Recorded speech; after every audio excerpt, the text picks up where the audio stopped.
Okay, so this is a tutorial on some of the important veins of the body. So I'm going to start at the heart and then work outwards and talk you through some of the important veins that you should know. So this is the right atrium and this is the right ventricle of the heart. And deoxygenated blood returns to the heart, to the right side of the heart, via the venous system. So this vessel superior to the right atrium is called the superior vena cava, and below you've got the inferior vena cava.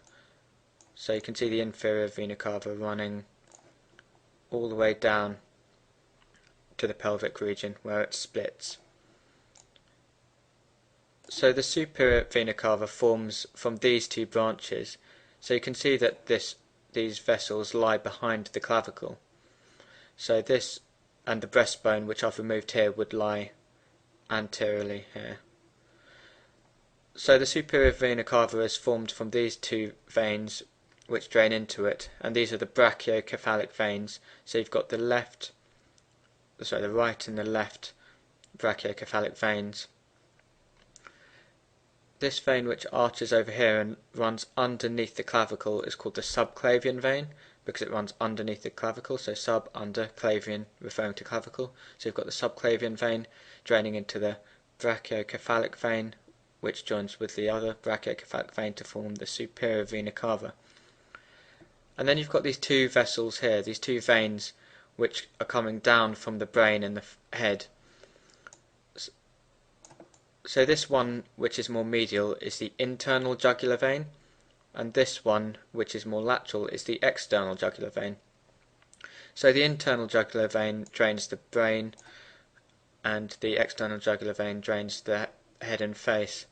So the external jugular vein comes and drains into the subclavian vein, and where the internal jugular vein drains into becomes the brachiocephalic vein. So this where it drains into the subclavian, it becomes the brachiocephalic vein. So you've got the subclavian vein here running underneath the clavicle, becoming the brachiocephalic vein, which joins with the other side to become the superior vena cava. And then you've got the jugular veins, the internal and external jugular veins.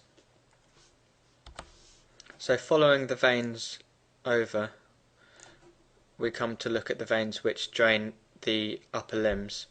So you can see this vein here. This drains into the axillary vein.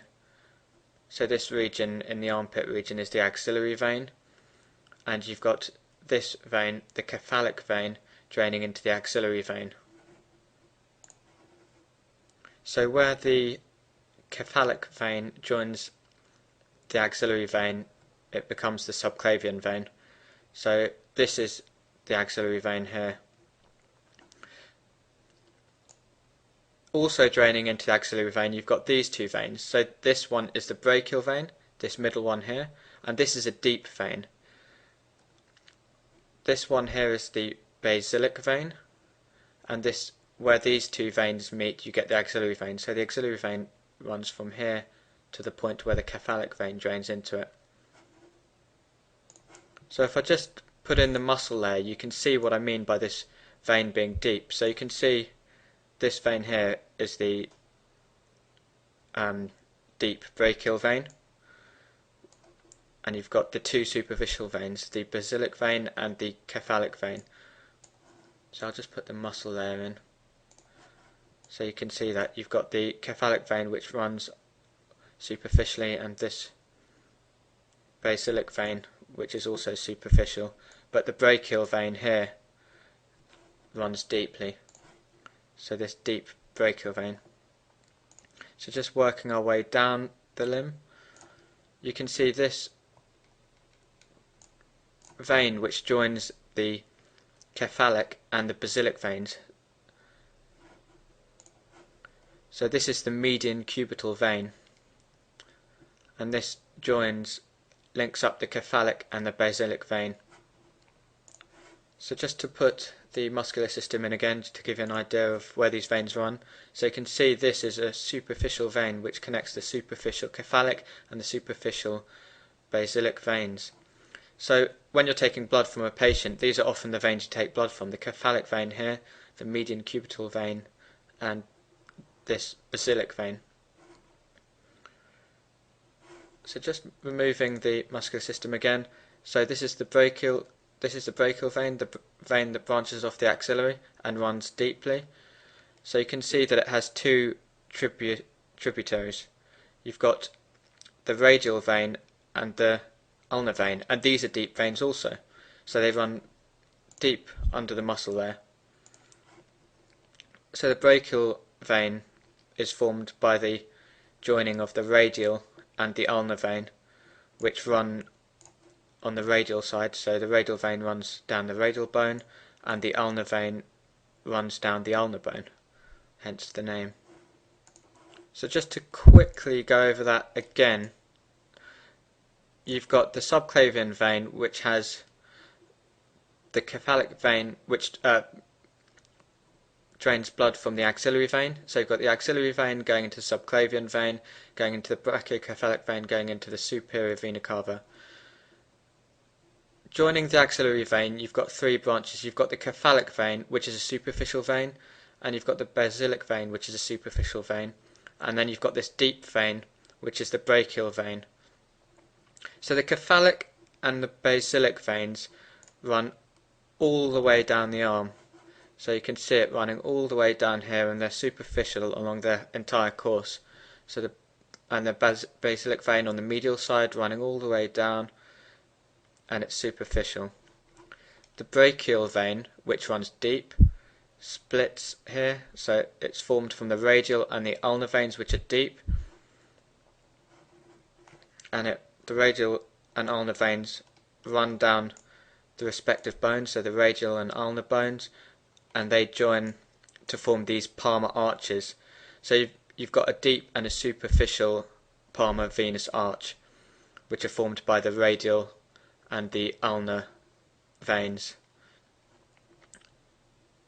So you'll be able to see which one's superficial if I rotate it around. So you can see this arch here, and if I rotate it around, you can see that it's closer to the surface. So it's the superficial venous arch, and you've got the deep palmar venous arch.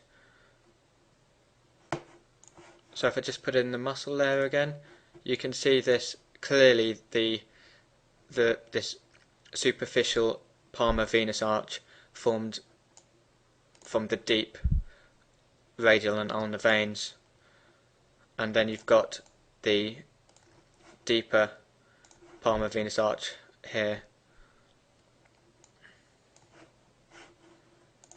So the superficial veins which I showed you, the basilic vein, which runs all the way down and it winds onto the back of the hand, the dorsum of the hand, and the same happens with the cephalic vein. So this cephalic vein, which comes all the way down the arm and then winds round onto the back of the hand. So you can see that you can see their course. So the medial vein here, which is the basilic vein, and the lateral one, the cephalic vein, they form this dorsal venous plexus on the hand. So this is often a site for cannulation of patients. So that's the venous drainage of the upper limbs. It's a little